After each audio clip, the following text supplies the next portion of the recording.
गुरुजी प्रणाम। प्रणाम भैया। गुरुजी, फलित में भाव चलित का क्या महत्व है? देखिए, फलित में भाव चलित का सर्वाधिक महत्व है।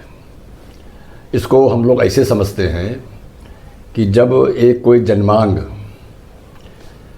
ग्रह और भाव लग्न के अंशों के आधार पर जब कोई हम जन्मांग बनाते हैं तो वहाँ पर भाव के अनुसार, राशि के अनुसार ग्रहों की स्थिति निर्धारित की जाती है। लेकिन कभी कभी ऐसा भी होता है कि जो ग्रह जिस भाव में स्थित दिखते हैं लेकिन वास्तविक स्थिति उससे भिन्न होती है, तो उससे हमारा पूरा फलित ही बदल जाता है। विशेष रूप से वो योग या तो भंग हो जाते हैं या कुछ नए योग निर्मित हो जाते हैं जिनमें भाव की प्रधानता होती है। इसमें सबसे बड़ा हम आपको एक उदाहरण बताते हैं कि जैसे मांगलिक योग है, तो मांगलिक योग में मंगल की भाव स्थिति से मांगलिक दोष का निर्धारण होता है। सर्वविदित है कि मंगल जब प्रथम, चतुर्थ, सप्तम, अष्टम, द्वादश भाव में अगर स्थित है तो मांगलिक दोष का निर्माण हो जाता है। लेकिन अगर मंगल की यह भाव स्थिति ही बदल जाए तो वो मांगलिक दोष समाप्त हो जाता है। या किसी के जन्मांग में मंगल इन भावों में स्थित नहीं है, लेकिन अगर वो सूत्रों के आधार पर अगर वो मंगल मांगलिक भाव में स्थित हो गया तो वो जातक मांगलिक हो जाएगा। तो मांगलिक स्थिति की निर्धारण करने में भाव चलित अत्यधिक और सर्वप्रथम भूमिका अपनी निभाता है। इसी प्रकार से जो हमारे राजयोग बनते हैं उनमें भी भाव की ही महत्ता होती है। तो जिन योगों में भाव की महत्ता होगी वहाँ पर भाव चलित पर विचार अवश्य करना चाहिए। अब इसको एक उदाहरण से हम लोग समझने का प्रयास करते हैं कि किस प्रकार से हमारे भाव चलित का निर्माण होता है और किस प्रकार से हमारे योगों में जो अंतर आ जाता है और उससे हमारा पूरा फलित ही पलट जाता है। तो ये एक जन्मांग आपके सामने है। इस जन्मांग में लग्न, सूर्य, चंद्र, मंगल, बुध, गुरु, शुक्र, शनि, राहु के ये आपके अंश राशि, अंश कला यहाँ पर अंकित हैं। इसके आधार पर ये जन्मांग आपका एक बनता है कि लग्न वृश्चिक राशि में 21 डिग्री 36 अंश का है।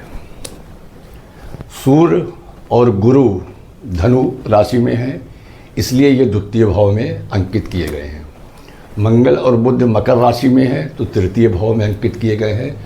शुक्र शनि कुंभ राशि में है, चतुर्थ भाव में अंकित किए गए हैं। चंद्र और राहु कन्या राशि में है तो एकादश भाव में अंकित किए गए हैं और केतु पंचम भाव में है। तो ये जो हमारा जन्मांग बना वो हमारा लग्न से लेकर राहु तक जितने भी राशि अंश कला के आधार पर ये जन्मांग हमारा तैयार हो गया।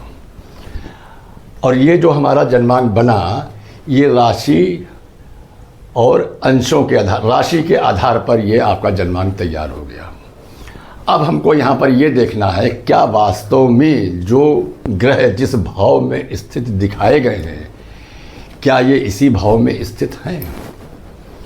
तो इस संबंध में दो मत प्रचलित हैं जो शास्त्रीय नियमों के अंतर्गत बताए गए हैं।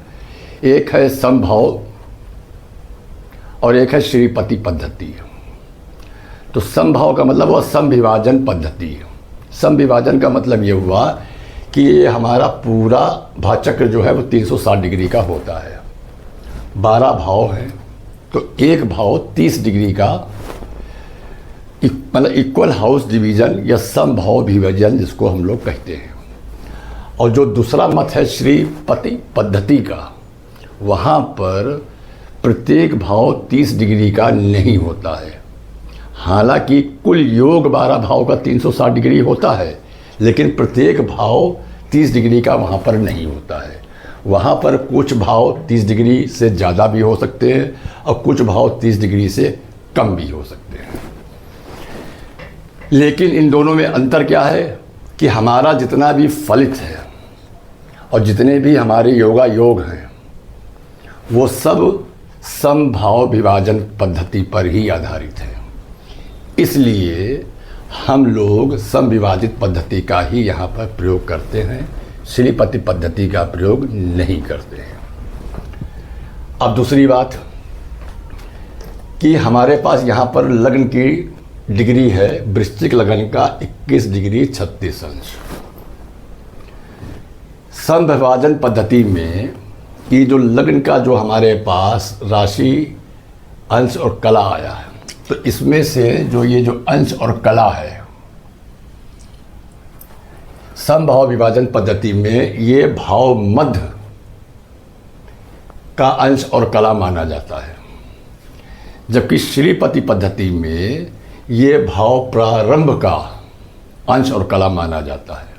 ये दोनों में दो मुख्य अंतर है कि वहाँ पर प्रत्येक भाव 30 डिग्री का नहीं होता है श्रीपति पद्धति में, और लग्न का जो अंश और कला है वो भाव का प्रारंभ माना जाता है, जबकि सम विभाजन पद्धति में ये भाव मध्य माना जाता है। अब इसको हम एक एग्जाम्पल से समझते हैं कि इस जन्मांग में ये लग्न वृश्चिक की 21 डिग्री 36 मिनट की है। ये सम विभाजन पद्धति में टोटल लग्न जो है वो 30 डिग्री की है। ये 30 डिग्री की लग्न है। अब ये चूंकि भाव मध्य इसको माना गया है, तो भाव मध्य का अर्थ ये हुआ कि ये भाव की जो रेंज है, भाव की जो सरकमफ्रेंस है, उसका सेंटर पॉइंट ये हुआ। यहाँ से 15 डिग्री आगे और 15 डिग्री पीछे हम जाएंगे। तो जब हम इसमें से 15 डिग्री माइनस करेंगे तो वो भाव प्रारंभ माना जाएगा, और जब इसमें से 15 डिग्री हम जोड़ देंगे, उल्टा हो गया। जब हम 21-36 जो हमारा भाव मध्य है, इसमें जब हम 15 डिग्री जोड़ेंगे तो ये अंत आएगा, और जब 15 डिग्री घटाएंगे तो वो भाव प्रारंभ आएगा। अब हमने वृश्चिक राशि में 21 डिग्री 36 मिनट में 15 डिग्री जब घटाया तो 6 डिग्री 36 मिनट वृश्चिक राशि का आया, और जब हमने इसमें 15 डिग्री जोड़ दिया तो धनु का 6 डिग्री 36 मिनट आया। इसका अर्थ ये हुआ कि लग्न की जो बाउंड्री हुई वो क्या हुई, 6 डिग्री 36 मिनट वृश्चिक से लेकर के 6 डिग्री 36 मिनट धनु तक। अब अगर कोई भी ग्रह इसके बीच में आता है तो वो ग्रह लग्न में स्थित माना जाएगा। और अगर इसके डिग्री के, अगर मान लीजिए कोई ग्रह वृश्चिक के 5 डिग्री पर होगा तो वो द्वादश भाव में माना जाएगा, लग्न में नहीं माना जाएगा। या कोई प्लेनेट अगर 5 डिग्री धनु राशि का है तो वो द्वितीय भाव में ना मान करके उसको लग्न भाव में माना जाएगा। लेकिन यहाँ पर एक बात का ध्यान देना है कि यहाँ पर भाव में परिवर्तन आएगा, राशि में परिवर्तन नहीं आएगा। उसकी जो राशि होगी वृश्चिक, वो वृश्चिक राशि ही रहेगी, लेकिन वो द्वादश भाव में स्थित होगा। इस बात को हमको ध्यान देना है कि राशि परिवर्तन नहीं होगा, केवल भाव परिवर्तन होगा। अब इसी संदर्भ में हमने एक भाव चलित चक्र हम बनाते हैं और यहाँ पर देखते हैं कि किस प्रकार से ये जो हमारा लग्न कुंडली है उसमें किस प्रकार से भाव चलित हमारा बनता है। अब यहाँ पर हमने देखा कि जब ये लग्न हमारा वृश्चिक राशि में 6 डिग्री 36 मिनट का है और धनु 6:36 तक गया है। अब यही क्रम से 12 भाव का विभाजन हो जाएगा। अब अगर हम द्वितीय भाव की बात करें तो द्वितीय भाव हमारा क्या होगा, धनु का 6 डिग्री 36 मिनट से प्रारंभ होगा और मकर राशि के 6 डिग्री 36 मिनट तक जाएगा। इसी प्रकार से क्रम से हमारे सारे भाव 30 इसी में 30 डिग्री जोड़ते चले जाएंगे, हमारे पूरे भाव की राशि अंश कला विकला स्पष्ट हो जाएगी। अब उसी क्रम में जो हमारे पास ग्रहों की जो डिग्रियां दी हुई हैं उनके सापेक्ष हम ये रख करके देखेंगे कि वो इस रेंज में आते हैं कि नहीं आते हैं। जो ग्रह इस रेंज में आएंगे उनकी स्थिति यथावत रहेगी, और जो ग्रह इस रेंज से बाहर होंगे उनका भाव परिवर्तन हो जाएगा।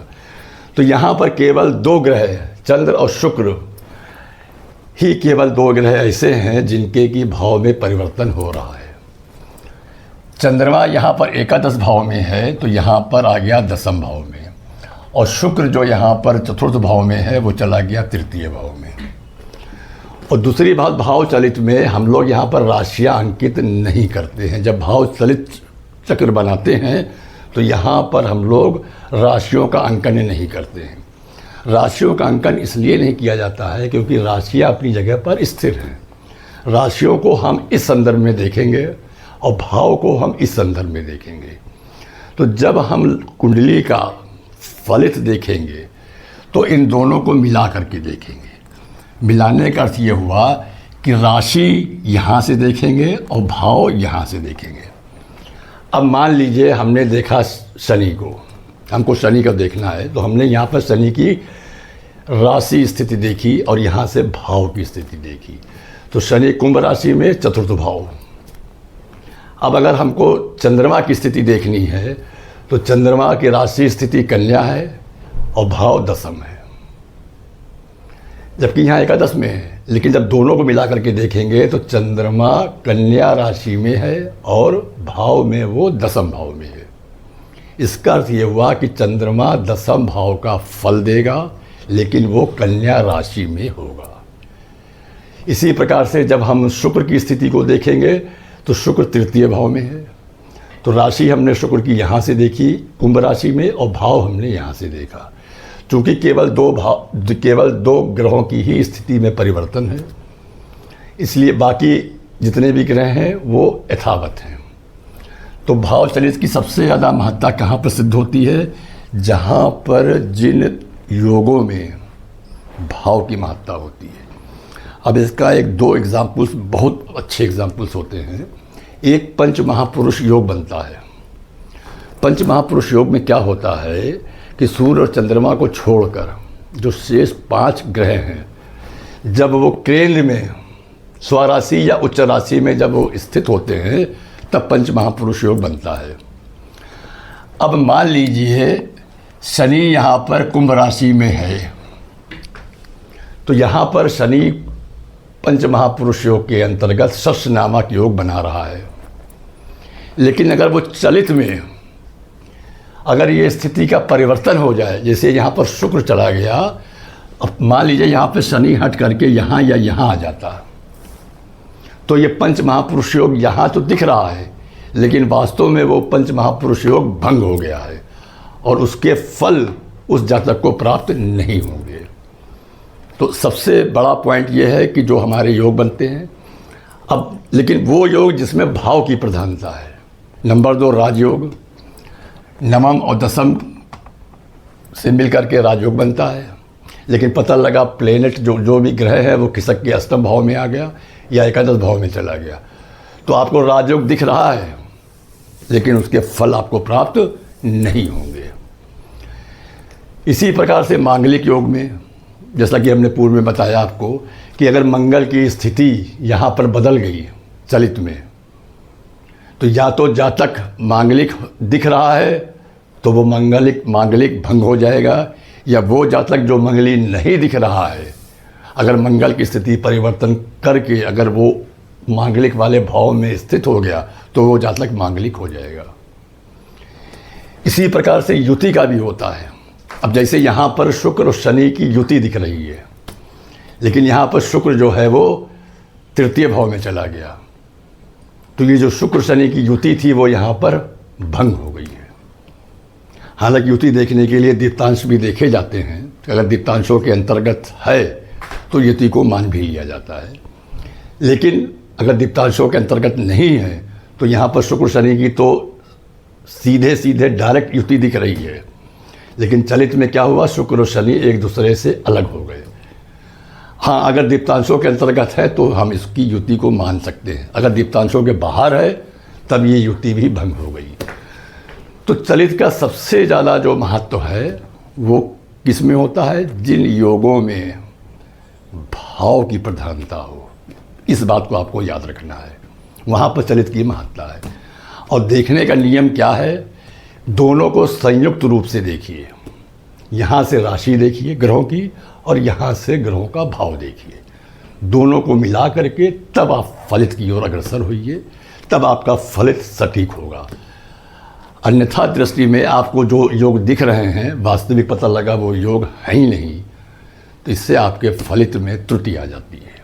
तो आशा करता हूँ कि अब आपको ये कॉन्सेप्ट समझ में आ गया होगा। और फिर भी अगर कोई भी आपको मन में कोई शंका हो तो कमेंट सेक्शन में आप अपना शंका बता सकते हैं, जिसका निवारण हम लोग अगले वीडियो में भी कर सकते हैं। धन्यवाद।